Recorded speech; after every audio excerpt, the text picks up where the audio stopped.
Hello, everybody. As Christmas gets closer, Hollywood is supposed to provide us with the treats of great movies, but it's actually the business story of Hollywood that's providing analysts of America decline with a story. The interesting story of the battle between Netflix and Paramount to acquire Time Warner.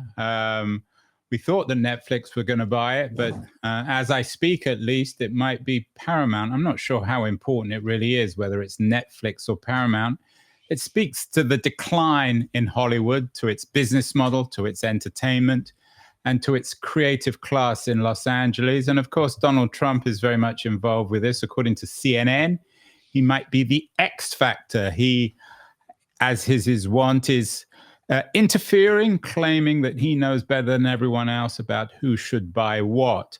I think one man who has given a great deal of thought both to Hollywood and Donald Trump is my guest today. Daniel Bessner wrote a wonderful piece last year for Harper's Magazine. It was a cover story, The Life and Death of Hollywood, about the crisis of the Hollywood business model. And he also wrote an excellent piece earlier this year for Jacobin, This is America, in which he connected Donald Trump with FDR. Daniel's joining us from Seattle, where he lives. He's the presenter of the excellent American Prestige podcast.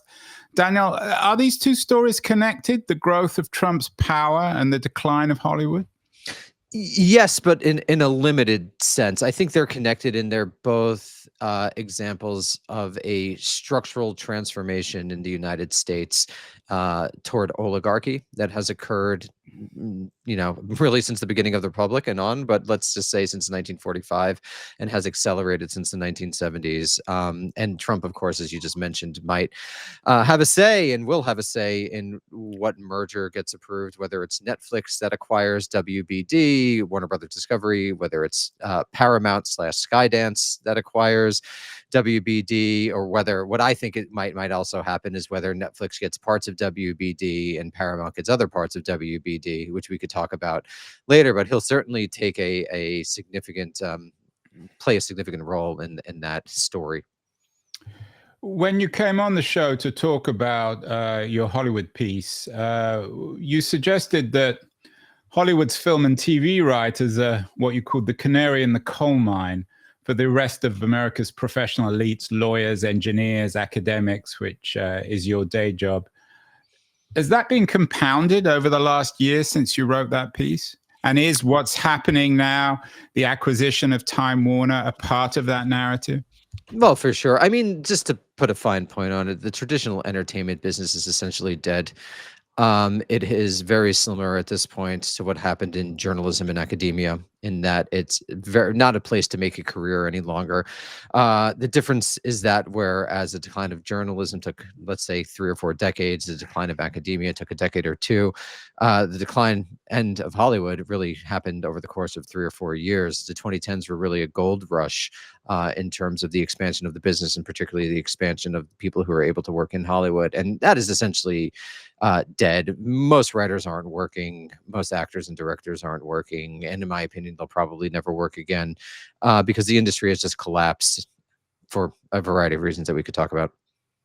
Well, let's talk about them. Your day job is at the University of Washington, although you suggested to me before we went live that most academics, quote unquote academics, I'm not sure what that word really means anymore, under 45, recognize that the academy is also in decline, perhaps in existential crisis. Is there a connection between the decline of the university and perhaps the entertainment industries? Yeah, so I think they're both, broadly speaking, in the cultural sphere. Again, academia, journalism, and Hollywood are all broadly connected as being cultural industries to some degree, and they flourished for a time in the United States after 1945, when the United States was the world hegemon and when it regulated its economy. Once deregulation happened in the 70s, 80s, and 90s, you saw the slow in some instances and quicker in other instances collapse of these industries as places where people who didn't come from money, who didn't inherit a significant amount of money or have their parents paying for them, they were places where people could actually make careers. And that is no longer the case.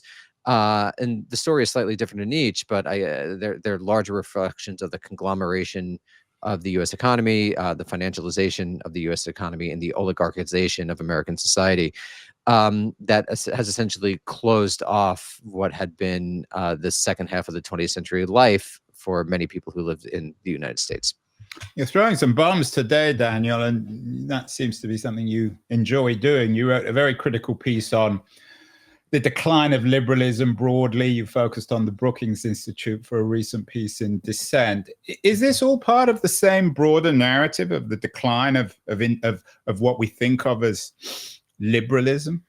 Well, I think what it shows is that Marx was actually correct in that an unchecked capitalism will wind up destroying humanity as opposed to serving it.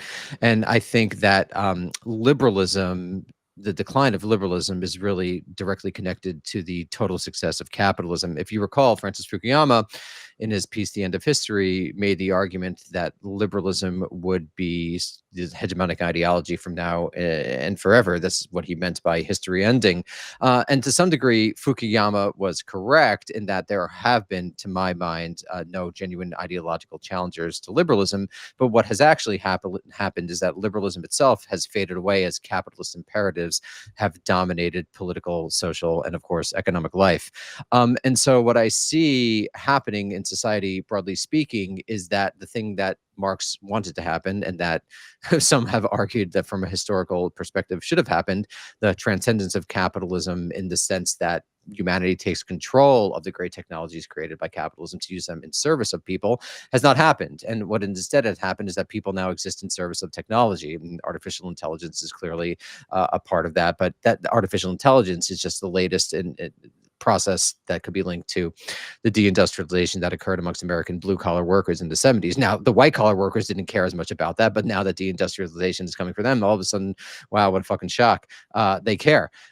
So that is what I think the larger story. And so what I also think, this is another idea I'm developing, is that we may look back at the 19th and particularly the 20th centuries as uniquely ideological eras where people lived and died for ideologies, whether you're talking about liberalism, communism, fascism, what have you.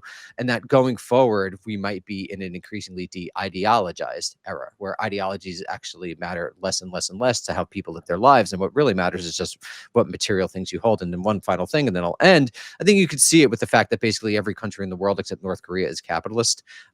China is capitalist, Russia is capitalist, the United States is capitalist. Basically, every country is capitalist, different forms of capitalism, but they all participate in a global market economy, and they all are directed by market imperatives to some degree, to more or less degree.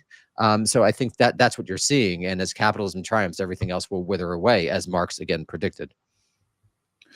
Marx predicted lots of things, some of which were right, some of which were wrong. You mentioned more right than wrong. More right What? than wrong. He's more right than wrong. I, as someone who's very steeped in Marx, you actually go back and read the texts, and you're like, wow, he really like predicted a lot. I think it's easier to see. Well, his prediction. Let me ask you this question Sure. then on Marx. I mean, there's more than two Marx, but two Marxes immediately come to mind. The humanist Marx of the German ideology, which suggested, which idealized humanity and suggested that once technology liberated us from work, we could become truly human again. And then a more, I don't know, mechanical, dialectical, materialist Marx. Which of those is right when it comes to the second quarter of the 21st century and this seemingly unstoppable march of AI and monopoly capitalism? Well, I think they go together because you're making the classic division that started to be made in the 1920s because people in the West wanted to rehabilitate Marx after the Soviet Union between the young Marx and the old Marx. And I believe it was the economic and philosophical manuscripts of 1844 that were quote unquote discovered around then. And so people would be like, oh, no, we really love the humanist Marx, that later mechanical Marx. We don't like him. I think they're actually pretty much connected because the whole purpose of capital is to identify the workings of a capitalist system in order to basically diagnose the problem so that you would be able to use capitalism in service of humanity. So I think they're very connected. And I think that's basically what most scholars working on Marx in the 21st century think, because they're not like, they don't have to navigate these Cold War battles, essentially, between like the good Marx and the bad Marx. So you're able to see his work as a whole, which I think is more accurate. It obviously changes over time because he's a human being. But yeah, I mean, I think a lot of the predictions that he makes in Capital and his economic writings about the tendency of the rate of profit to fall, the fact of alienation, the fact of commodity fetishism, the fact that if we don't have technology serve us, we will serve it. So on the big things, he was right. Now, when you get into like the question of where was communism going to happen, Marx thought it would happen. He says different things, but basically, I think for most of his life, he thought it would happen in the industrialized West, and that didn't happen. And I think that's actually a big reason why communism or socialism didn't wind up working out. It happened in the underdeveloped world, and it had to be linked to an authoritarian politics in order to facilitate a sort of forward development. But yeah, I mean, broadly speaking, in his predictions, he's way more right than 99% of thinkers. Way more. It's actually shocking how right he was. What do you make, Daniel, of the debate on the left? You might not even define it on the left, certainly amongst what most Americans consider progressives about abundance, the debate triggered by the Thompson book about the way in which, and there are many in Silicon Valley who take this to a more radical extreme, going back to the young Marx of technology liberating us from work, that this new technology, AI, can liberate us. Are they right? Is this a debate that makes sense, or are you rather contemptuous of liberals like Klein and Thompson? Well, I think it's liberalism is trying to save itself in an era of its obvious decline, where the sort of utopian vision that liberalism was supposed to achieve obviously didn't happen, and people are more unhappy. Society is more unequal. More violence has been done by the United States abroad in the last 20 years in a concentrated period than ever before in American history. So it's trying to save itself. No, but it's obviously fucking ridiculous. What's ridiculous? The basic premise is that capitalists aren't going to be capitalist. Right? That all of a sudden you're going to be able to rely on, you get rid of red tape, and all of a sudden real estate developers aren't going to act like real estate developers. It's total nonsense. And I think this it's a larger problem. And Derek Thompson actually blocked me on Twitter because these guys don't actually know that much. To be honest, they're not really expert in anything. So they sort of dip in and dip out in a very 2000s. Well, Klein knows a lot about some policy areas, but not housing, really. He knows about railroads. Technocratic policy, right? Like he's not he's not steeped in questions about what should a society provide. Like if you go back to Harold Lasswell, writing in the 1930s, he writes a book on politics, capital P. Like what is politics for? It's about who gets what when. These people don't have like even a theory of politics. They're steeped in this sort of like very end of history technocratic expertise about working within a system that they think they're going to be able to manipulate to human ends, even though if you just look at the history, that's not true. They don't have the history correct. The famous Gillen's Page essay from 2014, which, for example, shows that even when people organize, it doesn't matter. It's just capitalist interests that actually exert things. So the whole abundance premise is wrong. The whole abundance premise is that if you get rid of regulation, all of a sudden people aren't going to act like the capitalists that they are. It makes absolutely no sense. It is totally ahistorical and unempirical. But obviously, in a world where liberal institutions continue to dominate, they're going to get a wide voice. I'm curious how much of their audience is really in the younger generation, because to me it seems like they're trying to rehabilitate a liberalism that doesn't really exist any longer, that baby boomers and some Gen X have memories of. So and Barry Weiss is another example of that. I'm curious if in 20 years, when and if the boomers die, maybe their brains will exist forever, if these people still get the sort of hearing that they do now. But the Abundance Project is ridiculous. It's going to fail. And I don't even think it'll really be tried. Like there's a reason that the entire capitalist class is behind it, and it's not because they have the interests of humanity at heart. It's really annoying to even hear academics talk about it because it's so obviously a fucking joke. So how should we interpret the supposed utopianism of the captains of digital industry like Sam Altman, Elon Musk, who claim, and Musk has even famously claimed last week or the week before, that all this would end money and work. Are these people just purely self-interested, or do they believe this stuff too? No, everyone believes their own bullshit. I mean, I'm not the sort of leftist who thinks that this is just some 12-dimensional chess. No, I think they believe it, and I mean, to some degree, they're not wrong. If we didn't live in a capitalist world, it would be great if we never had to write nonsense emails to each other and we were able to use AI. The problem with AI, in my opinion, is not necessarily the technology itself, but the fact that it's going to exist in a hyper-capitalist, hyper-neoliberal, unregulated world. That's the problem with it. And so what it's actually going to do is just put people out of work without providing the ability, as Mark said, to rear cattle in the morning and criticize in the afternoon. That's not what's going to happen. People are just going to be on bread lines, or they're not even going to get the bread lines this time. They're just going to be, living with their parents until they're 90, hoping that when they sell the house with the inflated real estate value, they'll be able to live for a few years on their own. That's what's actually going to happen. But no, I believe Altman and Musk believe what they say, even though, to be honest, I think there's also a reason that Elon Musk and Jeff Bezos want to go to space, because I think they realize that like this planet here is cooked, at least on an unconscious level.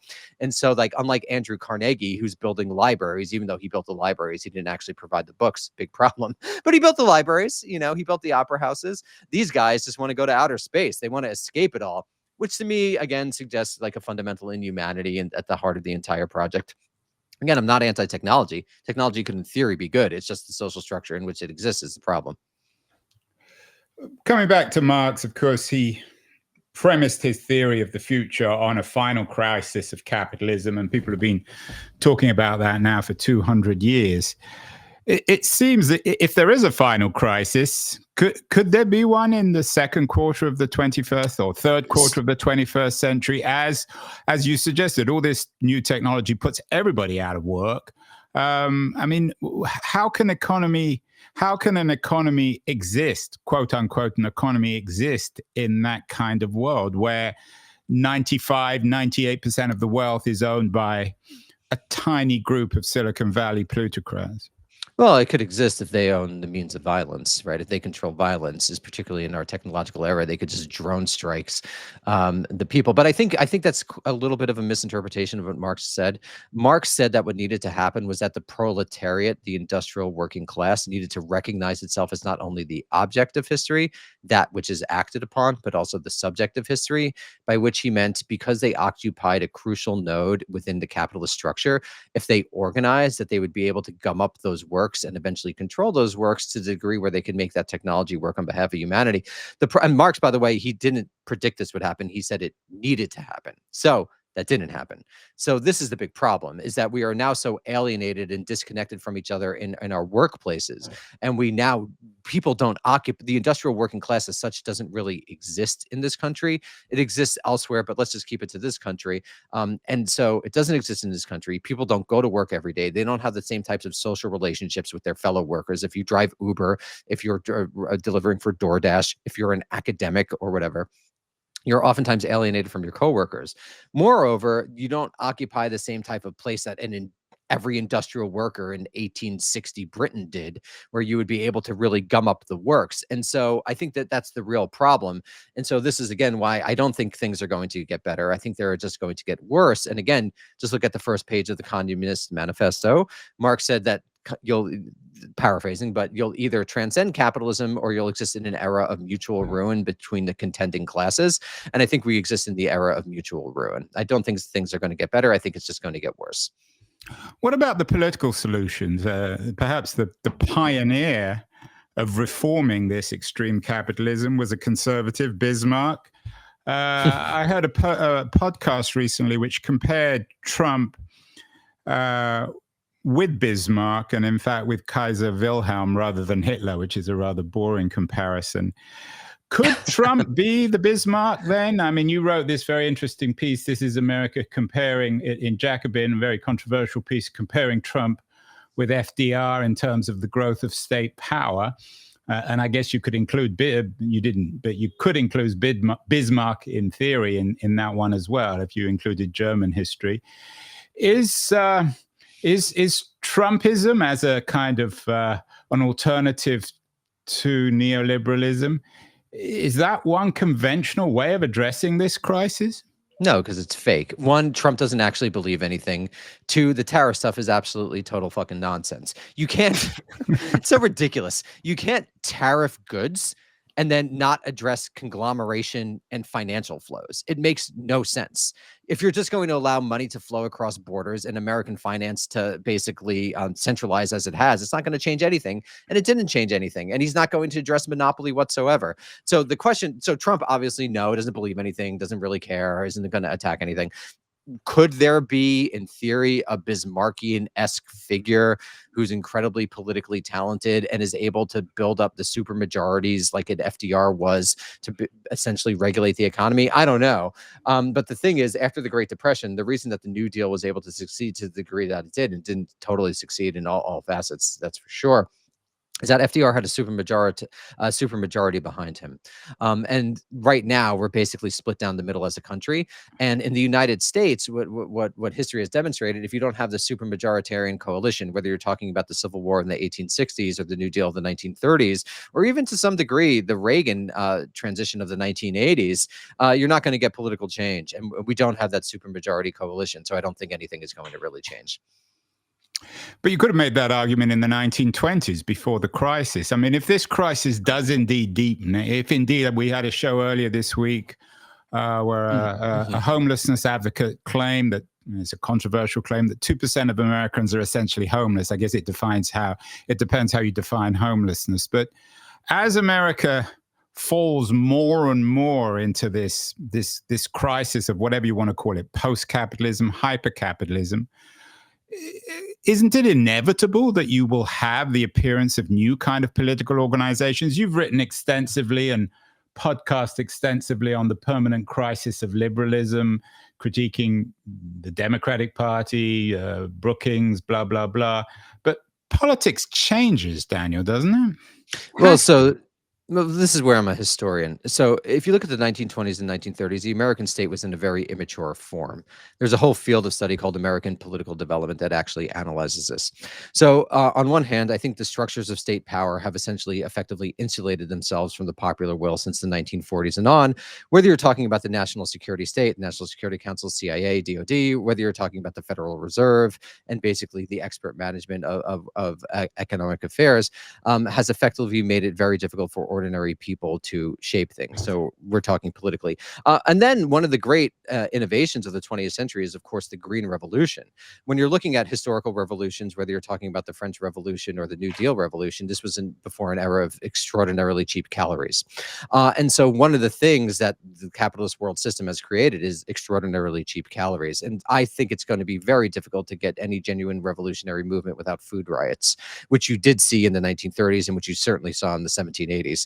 So I think things have changed. There's enough of a pacification of society to make that sort of mass mobilization more difficult, to say nothing of what I talked about earlier, which is the alienation that we experience at the workplace, with the fact that we don't live in a time where you're going to fight for your fellow dock worker in the same way that you might have in the 1940s or your fellow industrial worker, because we don't have the same sorts of social connections because we're all alienated from one another. You and I are now talking on a screen. We're not literally existing in the same space. I don't feel alienated. I know. Well, we're best friends, so but we're intimate. We're unique on the internet anyway. Yeah, so that's why I say it's unlikely to happen, actually. Those are my reasons for having a lack of hope in the moment. You talk about food riots, but isn't it more likely there'll be GLP riots? What do you mean? Well, that fat people will demand free drugs to make themselves thin. Well, if you notice that they keep on legalizing vices. They've legalized marijuana. They've legalized gambling. I wouldn't be surprised if sex work is next on the table. These are all ways to sort of pacify society. I think sex work is legal it may not be in Seattle. I think it is in San Francisco. Always has been. I actually don't think that's the case. I think it's only legal in Henderson County in Nevada. But it might be decriminalized. That I don't know. But I think you're going to see the various opiates of people's lives become increasingly legalized in order to, again, this is, I think, mostly unconscious, in order to effectively pacify masses that would be able to organize. But we don't live in a mass society any longer. So again, I think I don't think this is really likely. You might see stochastic violence, like you saw with Luigi Mangioni's. What do you make of the Mangione phenomenon? I mean, you teach a lot of kids. Is there this descent into kind of violent nihilism? Can we historicize that? Can we compare it, say, to late 19th century Russia? Well, there's certainly a descent into nihilism. I think the violence is difficult because I think people in the industrialized Western world aren't as close to violence as people who lived in previous eras of history. There's no draft here. There's no experience of mass violence as occurred in World War I, or there was violence also in late 19th century Russia, particularly various pogroms, and early 20th century as well. And so there's this like contradiction where people are super, not even contradiction, it's just a fact where people are super alienated, but they're also super coddled. And so putting your life on the line in a violent way is just something that people don't have experience with and they don't really see. So it seems unlikely that Americans are going to do that. To me, your fellow historian Richard Hofstadter famously wrote a wonderful essay about the paranoid style of American politics. It seems as if that paranoia now really exists in the liberal class. Thinkers like, if they are indeed thinkers like Jonathan Haidt now, are paranoid about our young people. Scott Galloway and Richard Reeves are paranoid about young men.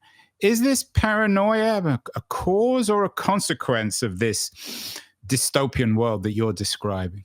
I think that is just an artifact of liberalism's lack of hegemony.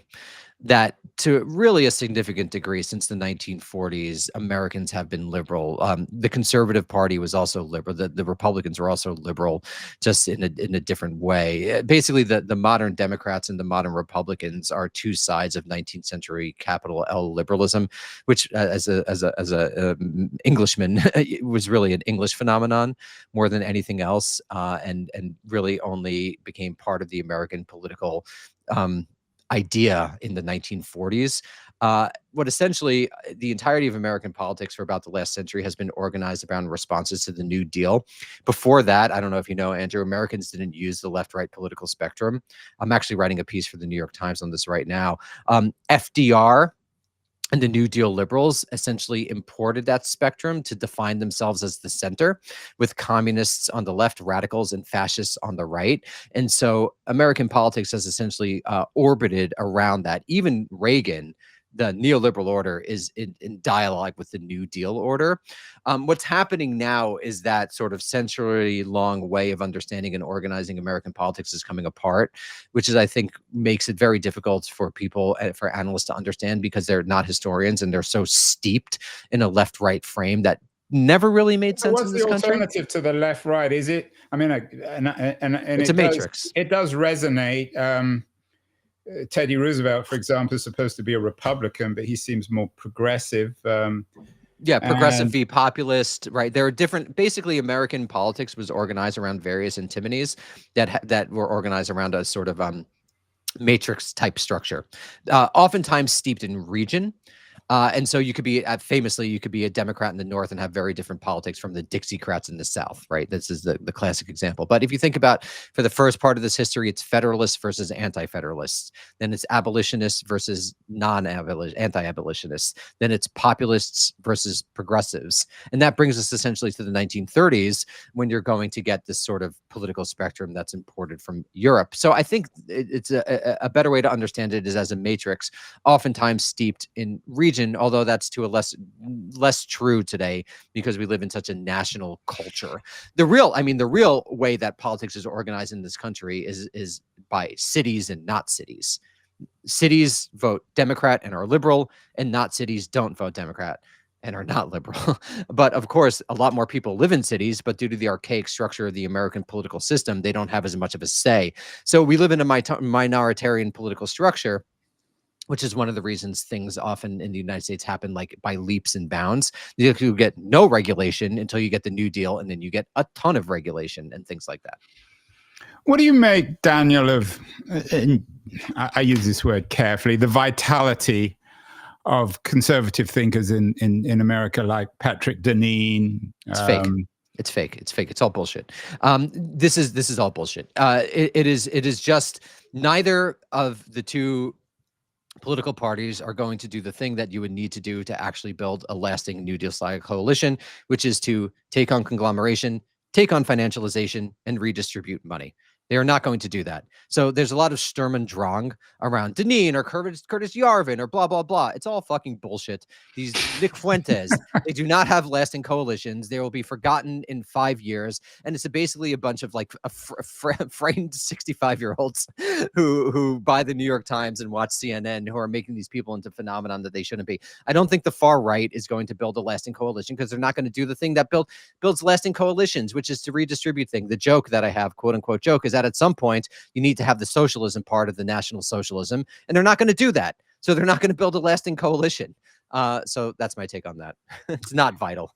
Yeah, your view of America is rooted in your wonderful podcast, American Prestige, won all sorts of awards. Your day job is as a political science professor at University of Washington. You keep on talking about coalitions, governing coalitions. You sound like a political scientist, Daniel. I'm not. I'm a historian. But you sound like a historian who's read too much political science. Oh no, you can't accuse me of that. But I do think. No, but my point is that for all the radicalism, what you're saying, when you pare it away, it sounds to me as if you're saying the only way anything changes is when you get a dominant political coalition. That's my read of American history. And it's also, I think that I'm talking in two registers. I'm talking about American politics there. But again, famously, the New Deal was designed to save capitalism, not transcend it. So I think the real issue of the 20th century is how do you move beyond this political economy that I would argue has not only led to incredible inequality, but is literally destroying the planet, is literally making the planet unlivable. And I don't see how that happens. So coalitions, I'm talking about, you could regulate this or that industry. You would be able to redistribute wealth, but you would really, from a world historical macro perspective, want to create an entirely new way to structure the political economy that wasn't necessarily based on market principles or the government choosing various winners within a market. And that would require much more than a political coalition. And that I don't see, frankly, either of them happening, but one is a larger ask than the other. So who gets it? I take your point that the liberals certainly don't get it. And you said that conservatives don't get it either. Who understands what's happening? Is it the old left? Is it Chomsky? Jeffrey Epstein's best friend, Noam Chomsky. No, well, Chomsky. Jeffrey Epstein had lots of best friends. Chomsky is right in his diagnosis, but he's really wrong with his solutions because he's such an artifact of the 1960s that, like, I recently reviewed his book for The Nation, and his solution is basically like organize and protest. But if the history of the last, 70 years has demonstrated anything, is that doesn't work. So because Chomsky essentially has no theory of the American state, he really doesn't understand how the American state functions and about how change actually happens. And so while he understands that the U.S. has done a lot of bad things abroad, he has no real theory of how to change it. I mean, if one were to do it, I would say you would have to discover a way to actually democratize the institutions of the American state, which essentially seems impossible. You would have to have an FDR-like political genius with a mass of the population behind him in a way that we haven't seen in a century to do that. So it seems unlikely to me. Who gets it? Me, I get it. And subscribe to American Prestige. No, it's funny. I feel like I'm a little always early on things. Like I wrote this Hollywood piece 2 years ago, and all of a sudden now people care about this stuff. I wrote a piece for Harper's on what happens at the end of the American century, and now people are understanding like shock. Yeah, I was going to refer to that. It's called. It was called Empire Burlesque. What comes after the American century? I've always thought it'd be another American century, but a different time. No, I think the major argument of that piece is that it's a fantasy to think the United States is going to be able to be hegemonic in East Asia. And now, 4 years later, people are coming to agree with me. I think I don't know. I think the problem is that a lot of people don't really have deep historical knowledge of the last century, let alone the last several centuries. So American discourse almost exists. I have a book coming out about this called Imperialist Realism. American discourse really exists in an internal present. And I think it makes it makes it difficult for people to see what's really going on in terms of the tectonic plates. And we don't always live in a tectonic plate moment. like for much of the last, let's say since World War II, it wasn't that sort of large structural change. But I think this one is, this moment, the 2010s and 2020s, is a tectonic plate movement moment where like these giant structural transformations are happening. And people just don't have the framework to understand that. So they write about abundance, or they write about this post-liberal nonsense. Like in an era of increasing secularization, you're going to go back to church. It's fucking ridiculous.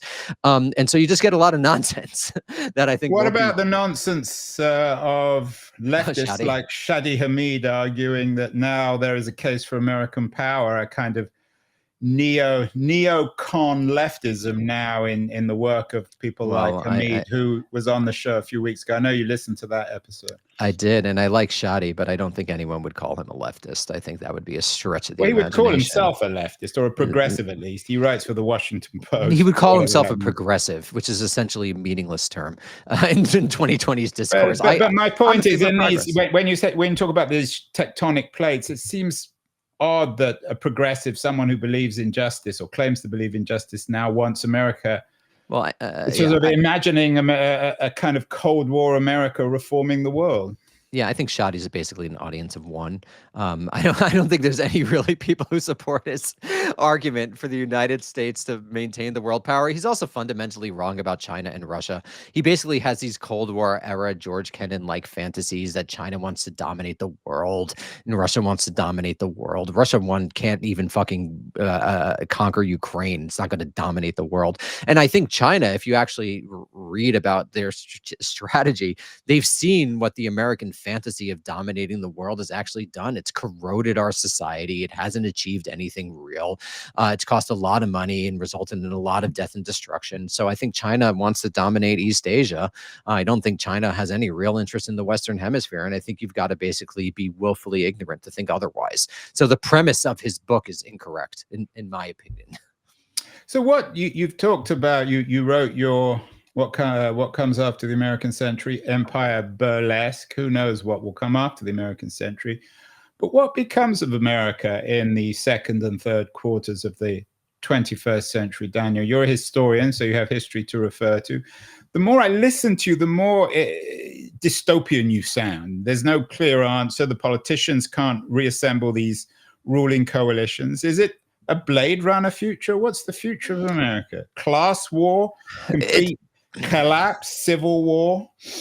I don't think civil war. Again, I don't think Americans are fighting. Have you met an American? But I do think that it's difficult to know because we have been so dominated by a particular political generation for 40 years, which is the baby boomer generation. So it's very difficult to know how things will change when a generation that has been politicized in very different circumstances come to power. Like, let's say a president AOC or even a president JD Vance, which to me seems unlikely. I don't think he's very Mandami in charismatic. New York, of course. Well, he can't be president, but yeah. He also, people don't want to hear this, but the New York mayor is not a particularly powerful political office, but it has a lot of symbolic power. But anyway, is AOC going to be able to reform the national security state? How is President J.D. Vance going to be able to direct the American political economy? Are they going to basically enforce laws that are on the book about monopolies or anti-conglomeration? Are they going to do things like make have hedge fund wolf packs illegal, close the carried interest loophole? I don't know, right? There are early, relatively quote unquote easy in the sense of clear, if not necessarily politically easy ways to do that. But that would rely on, politics not being as in hoc to money. That would rely on basically transforming the American political system from a minoritarian one to a majoritarian one, which again, there's these huge structural impediments that seem very difficult absent some sort of mass events, which for, again, variety of reasons, I don't see forthcoming. So I can't predict, but I would say it doesn't seem like America is going to win the 21st century in a way that it seems like China might win the 21st century. But where, as a historian, would you look? Lots of people look to the decline of Rome. If Americans want your wisdom as a historian, where should they look? Or could it be something completely different that we've never experienced before, perhaps because of the logic of capitalism or the illogic of capitalism? Yeah, well, I mean, I just think that many people are unhappy. They're depressed. Many people are on antidepressants. Well, you're in Seattle. That's just because of the rain, isn't it, Daniel? Rain's quite nice. No, I've lived other places. Everyone seems depressed in various regions of this country. Ask the pharmaceutical industry. And I think the fundamental thing is just that like we are working in service of a system that is not working in service of us. So that fact has to change if things are going to get better. Though I don't, for the various reasons that I've said, it doesn't seem like that transformation is actually forthcoming. Uh, so I think that's the big issue. I mean, and again, I don't think just if let's say everyone woke up tomorrow and agreed with me, that doesn't matter because who controls the guns, who controls the weapons, how does politics actually function in this country? We actually live in an incredibly anti-democratic country where most of the important decisions aren't subject, not even public opinion, obviously not even public, barely congressional opinion. Everything, one of the reasons Trump has been able to be so powerful is because we decided to put the government in the executive branch, which was a strategic decision made by FDR in the 30s and the 40s, and which has been embraced by every president since then. So yeah, I mean, there might be just so many cancerous problems in various parts of the body politic that we can't be healed. I mean, increasingly, that's what I think. Again, I don't think it's dystopian, and I don't even think it's cynical.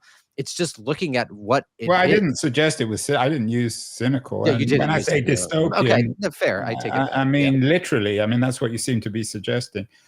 yeah. And It's finally, just let's end on Marx since we began with him. I mean, he wrote it endlessly about the final crisis of capitalism. Is it conceivable that AI, because it will create these smart machines, if we do indeed get AGI, artificial general intelligence, could that be the final crisis of capitalism, Daniel? well, to me, believing in AGI is like believing in God. I mean, like I think also a lot of the A things lot of that you're Americans believe in God, I think.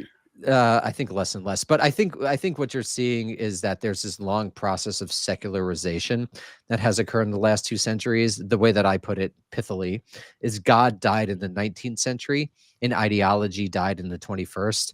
And so people are essentially looking for new gods, and AI is effectively artificial general intelligence is effectively a new god that I think is philosophically unreachable. But I do think that AI is going to put a lot of white collar workers out of a job, and I do think that's going to lead to significant social dislocation. I think we're in the midst of a pretty serious recession right now, which is why Trump doesn't want to release various Bureau of Labor Statistics numbers. So yeah, that might lead to some sort of at least slight reformation. Maybe they'll start sending people checks. That'll be nice. But again, I don't think they're going to attack the monopolies. I don't think they're going to attack high finance. So it's basically going to be the equivalent of putting a band-aid on pancreatic cancer. So eventually the cancer is going to kill you. Well, that's a good way to end. Happy Christmas, Happy New Year, Daniel. Is AI going to put podcasters like you and I out of business? I actually think about that. I was like, I wonder if I ran through every one of my podcast episodes. If I don't want to do an episode, could I like do an AI version? And I think stuff like that is coming. I do think that people are going to want a human touch in their art and in their entertainment, though I do think AI is going to continue to permeate basically all industrial spheres and culture spheres. But I don't think it's going to totally end things. But I think again, like there's still industries, but most people aren't industrial workers. I think a lot of white collar work is going to go away. The ironic thing, Andrew, is that 10 years ago, as you know, Obama was telling everyone to code. So funny that not even within a decade, a system was created that's going to put all those people who majored in computer science out of work. So yeah, we're kind of fucked. Can I step on the sea?